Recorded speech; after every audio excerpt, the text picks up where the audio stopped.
嗨，大家好，我是 Liz，欢迎回到我的频道。今天要跟大家分享的主题是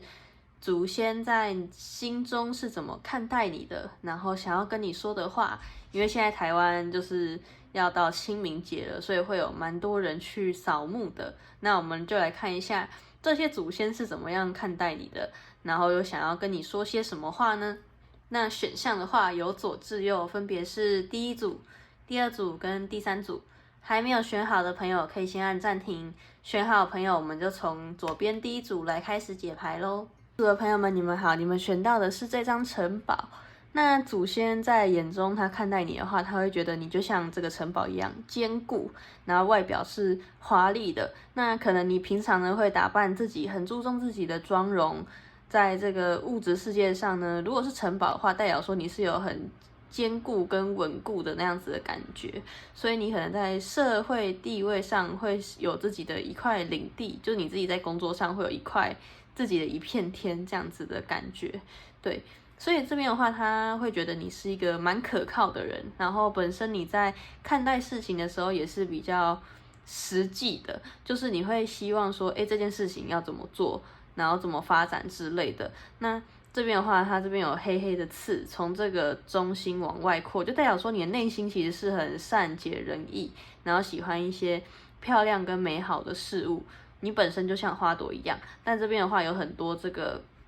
黑色刺跟珍珠围着，就代表说你会用物质的东西来去包装，或者是喜欢化妆，会把自己变一种容貌，让别人不要去看到你的真面目。但这个同时就会让你变得比较孤单，因为你就把自己给框在这个里面，所以会有很多人是没有办法去理解你真正的样貌是怎么样的。那我们来看一下祖先他怎么样看待你。好，就这一张。心碎，对这一组的朋友们，你可能遇到了什么很心碎的事情。那如果跟祖先有关的话，有可能是跟家庭有关啊，家庭带给你的不安全感，所以让你必须要有一个外面的框来保护你。就像有的人比较肤浅，他可能就看到你的外表，就觉得说，你就是一个光鲜亮丽的人啊，你都过得很好，但其实你内心有一些受伤或心碎的状态，你是不敢展现出来的，因为你可能怕展现出来之后，别人不谅解你就算了，然后还伤害你。对，我们来看一下塔罗牌，祖先是怎么样觉得第一组朋友们的，那怎么看待你们？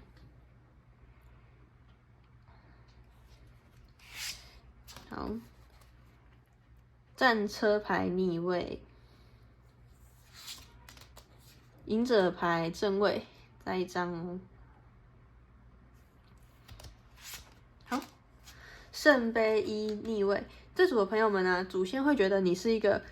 很谨慎跟稳重的人，但是有时候会太过于谨慎跟稳重了，所以导致你可能遇到一些关系，你会想要抓住不放，或者是你习惯一件事情之后，你就会不想要去突破那个舒适圈。但你现在待的这个环境啊，或者你现在这个状态，对你来说又没有比较舒服，所以这个时候呢，你就会开始去进行一些灵性的探索，比如说，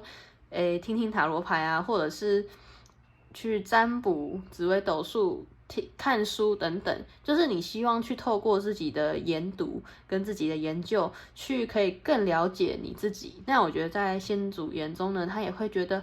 你是一个很会深度思考的人，就是你其实是想得很深的，只是你这个单纯的内心在释放出来的时候是没有办法去被别人看见的。那我觉得你现在这个状态呢，你也是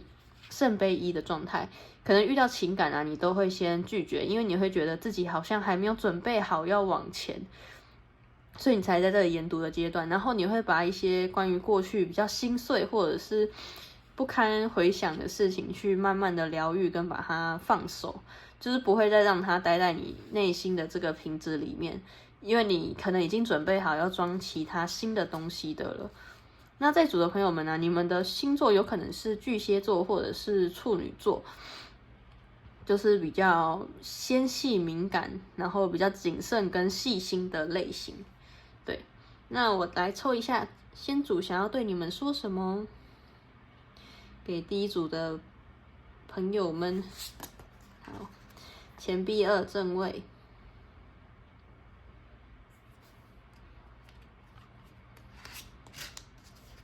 哦，魔术师正位。好，权杖三正位。这组的朋友们呢，你的先祖呢，想要跟你说的是，其实你一直都做得很好，在他们的心中，你是一个很活泼，然后懂得跟人交流的，就是你很实际，所以跟你聊天的时候会觉得很踏实。然后他这边给你的建议是说，他觉得你已经足够美丽，然后可以去绽放跟表达你自己，因为这边有魔术师牌，就代表说你的生活，你想要创造什么样的事物到你的身边，你是有这个能力去创造跟吸引的。然后他这边跟你说，就是你不要害怕，你是他最骄傲的后代，他是这样讲，你最骄傲，他最骄傲的后代。然后希望你可以把这个眼光放远一点，因为这边是权杖三，然后有老虎，就是希望你可以像这个老虎一样，无所畏惧的踏上属于你的旅程。那我觉得这组的朋友们现在应该已经在走这个阶段了，所以你在自我探索跟自我研究，可能最近对于外界的那种人际关系的联系，你也是比较少的。那他就跟你说，你是时候该动起来了，就是你可能会觉得自己还没有准备好，还需要再多一点什么之类的。但是他这边是跟你说，你只要透过你的行动跟交流，外界会开始慢慢的回应你，就是你遇到什么样的事情，那他就会反映到你的内心是怎么想的，这样子的感觉。不知道有没有解释的很好，可能有点抽象，就是你选择什么，什么事情就会来到你的生命之中。所以如果你选择一些快乐，然后幸福的事情，它就会慢慢的显化到你的生命之中。然后他这边有说，就是孩子你不要怕，他们会守护你，然后你绝对是值得被真心对待的。然后这边的话，如果你要去创业啊，或者是你要去进行什么课程，就比如说你要去探索灵性课程啊等等的，这边你后面会遇到那种有力的伙伴，就是他们会支持着你，可以支撑着你去做。这边的话，我觉得更多的是你的祖先会支撑着你去完成这一件事情，所以你不用担心。它最重要的是你要去相信自己，你是有这个能力去创造自己所想要的一切事物，你已经都具备了。对，那第一组的朋友们，今天的解牌就到这里。喜欢的话可以按赞、订阅、加分享我的频道，也可以在底下留言，就是你觉得先祖是不是这样看待你的？好，那我们就下一次见咯，谢谢你们。第二组的朋友们，你们好，你们选到的是这一个洞穴。那我觉得这组的朋友们啊，在这个先祖的眼中可能会比较神秘，他们有的时候会有点猜不透你在想什么，又或者是他们会觉得你很喜欢躲起来一个人去研究什么事情。然后我觉得你在面对比如说一件黑暗的事情，或者是大家不敢面对的事情，你就会变得比较勇往直前，又或者是说你是可以看透那个黑暗的，就是你很清楚说有些黑暗的点是没有办法逃避的，就是总是要面对。但有的人就是会掩盖自己有那个黑暗面，可能就像我们有的时候那个个性会有一些瑕疵，比如说明明就知道贪心是不可以的，但是有的人就会假装自己没有这种状况，就会觉得自己是很棒的。那但是你们的话，你们就会承认说自己是也会有七情六欲，只是说你会去平衡跟去探索你为什么会，比如说贪心好，你为什么会想要贪心？然后是因为你本身缺少什么，还是说你没有去看见什么等等的？所以这一组的朋友们在思考的时候是比较深入的，然后你可以看到那个黑暗的光，就是你很清楚一个东西有黑暗面就有光明面。那这组朋友本身现在状态有可能也是在比较沉默寡言，然后专心的做自己的事情的状态，躲到洞穴里面，在里面去修行跟磨练，去磨练出自己的宝石。等到这个宝石已经磨练好，你就会出来展现给众人看。对，这是我的朋友们感觉平常不太跟别人讲话，或者是你有看到什么智慧，比如说有的人在做一些什么事情，你是不会主动去给予建议的，你会觉得说对方如果有需要的话可以来询问你，但是你不会主动跟他说什么，有可能是跟过去的经验有关，因为有的时候给人家建议，人家也不一定会领情啊，然后就会把自己搞得很狼狈。我们来看一下你现在的状态，天主觉得怎么样？好的，掉了，你有祖先问题耶，跟权力斗争。那这组的朋友们呢，可能有一些祖先的问题跟这个权力斗争。权力斗争我不确定是家庭里面的还是在职场上，我觉得有可能在家庭里面的，就是也许是要分配遗产啊等等的，然后或者是在争这个家庭地位，就是谁要有那个主导权。那这个祖先问题呢，我觉得是你在思考你要不要去跟上一辈或者是祖先留下来的这个模式继续过活。比如说如果是上一辈的他们可能会很专注在赚钱上啊，然后比较没有去思考自己真正想完成的事情是什么。那这边的话，当他们这个重物一直这样子搬下来的时候，你会想说，那个真的是你想要的生活吗？你真的想要把生活都过得只有工作吗？还是说你会希望可以在工作跟生活之中达到平衡？有时候也许不用赚那么多钱，但是至少要让自己在这个过程中是快乐跟放松的。对，我觉得这个可能是你最近在思考的问题。又或者是看到这个权力斗争，你会觉得说，一个人真的有需要拥有这么多的权力跟金钱来证明自己吗？还是说，可以再更精进在自己的身上就好了，不用去管别人说什么。我觉得这组的朋友们的个性比较是这样。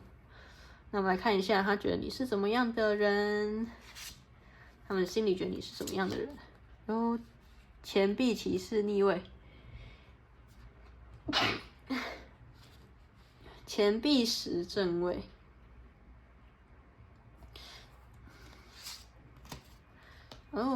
力量牌正位。我觉得这组的朋友们本身是一个很有智慧，然后很有力量的人。我觉得这个力量呢是从你的内心散发出来的，所以我觉得这组的朋友们应该祖先会蛮疼你的，就是他们会很喜欢你这个孩子。然后这边的话有钱币十，就代表说你可能在经济上啊，或者是在家族上面是比较充沛的，就资源比较充沛，可能可以去出国留学啊，或者是你想要做什么事业是可以有家里的人支持你的，但你却不想要过去家里的这个经营的模式，或者是他们运用钱跟看待钱的价值观，你是不想要变得跟他们一样，所以这边会有这个钱币骑士逆位，就是我觉得你想要去放掉这个钱，来去展现自己的力与美这样子的感觉。然后这组的朋友们呢，本身在面对危机的时候，也是都是比较淡定自如的，就是你会很清楚怎么去处理这个危机，就算你不太懂，你也会保持冷静的去观察周围。所以我觉得这组的朋友们观察力应该蛮强的，然后本身如果出去在外面啊，或者是在家里，都是有讲话都是有分量的，只是说你现在会遇到一个这样子拉扯的状态，因为你就是在想说要不要去继续继承这个生活模式。那我们来看一下先祖想要跟你说什么话。好，宝剑六逆位，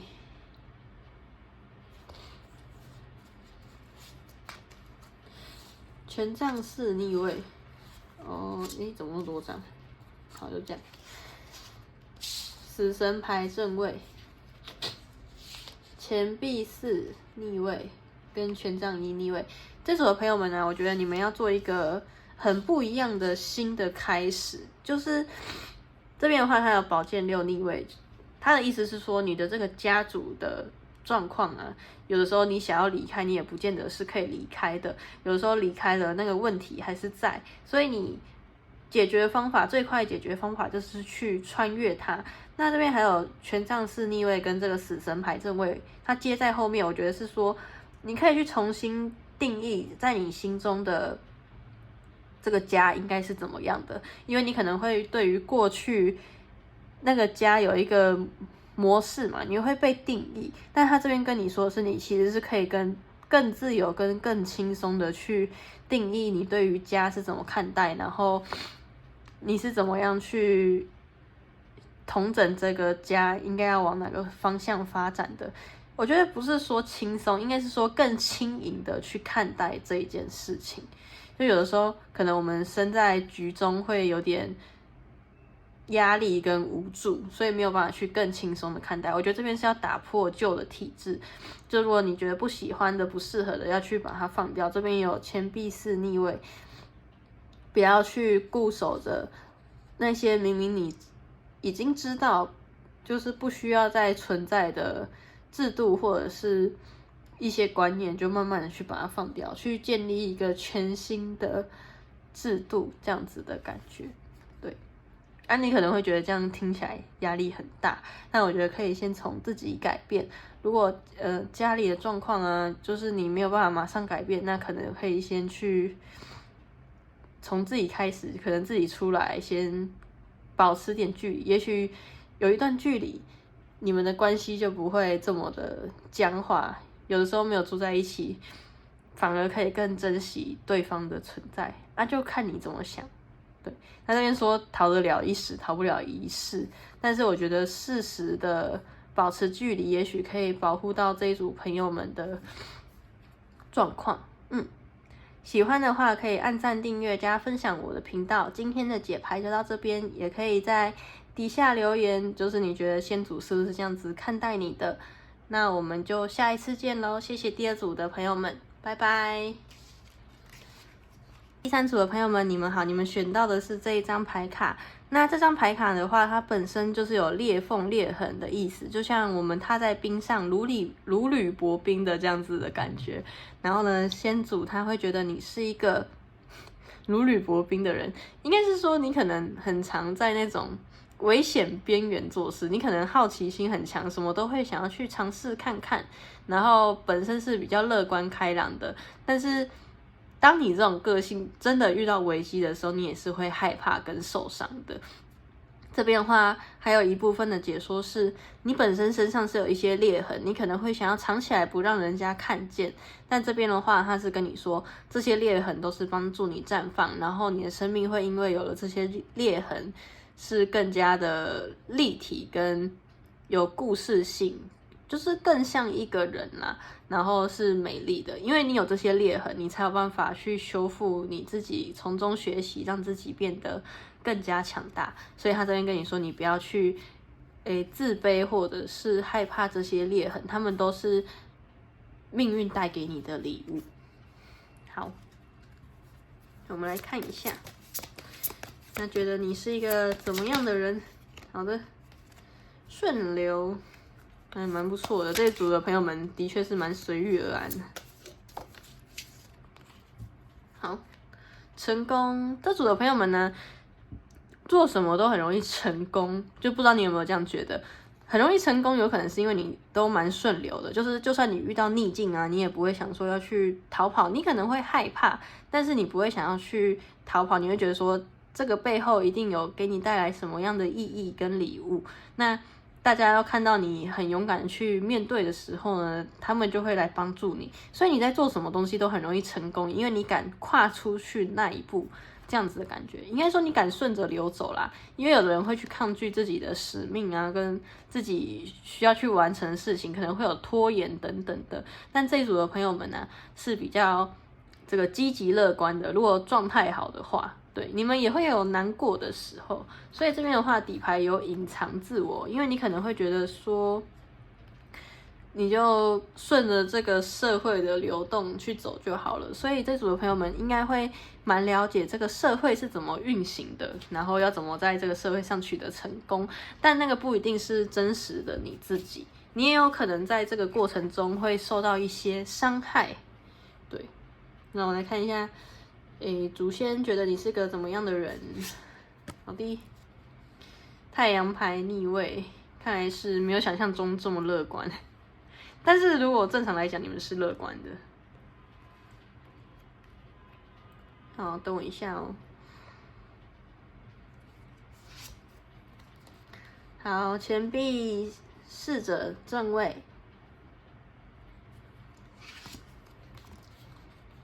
宝剑9正位，这组的朋友们呢，你们是真的有一些比较消极跟悲观的地方，但你可能都自己躲起来，就是私底下偷哭这样子的感觉。那偷哭的话，祖先他们是灵体，所以他们都知道。可是他就是你会自己在床上偷哭啦，但是你在外面的时候，你会是表现比较积极、阳光、乐观这一部分。你有可能有很多事情是不会随便跟身边的人讲，因为你不想要为他们带来负面的能量，你会想要展现自己美好的那一面。那本身你这个钱币侍者的话，你在学习啊或做什么事情，你都是很一步一脚印跟踏实的，本身也是比较有好奇心，你会想要去了解说这件事情要怎么样做，所以你这样子的人格本身就很容易成功。你也是很虚心学习，不论你到了几岁，你都还是保有那个童心。算是可以勇敢归零的那种类型，就是如果要从头学，你也会觉得说 OK， 我马上来试试看。所以这组的朋友们要做什么，应该都蛮容易成功的。我们来看一下先祖想要跟你说什么，他可能会要你去释放这个伤痛。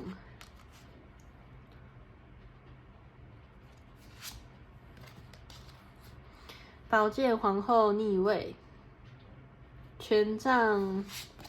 国王正位，好，节制牌正位。这组的朋友们呢，可能有一些特殊的灵感，你有可能有时候很多时候是直觉会指引你要怎么去做。那我觉得这边的话，你的这个伤痛呢，可能跟女性有关，不论是上司啊、朋友啊，还是说你的家人，因为这边有皇后跟国王嘛，他有可能是你的家人，或者是你本身就已经做妈妈了。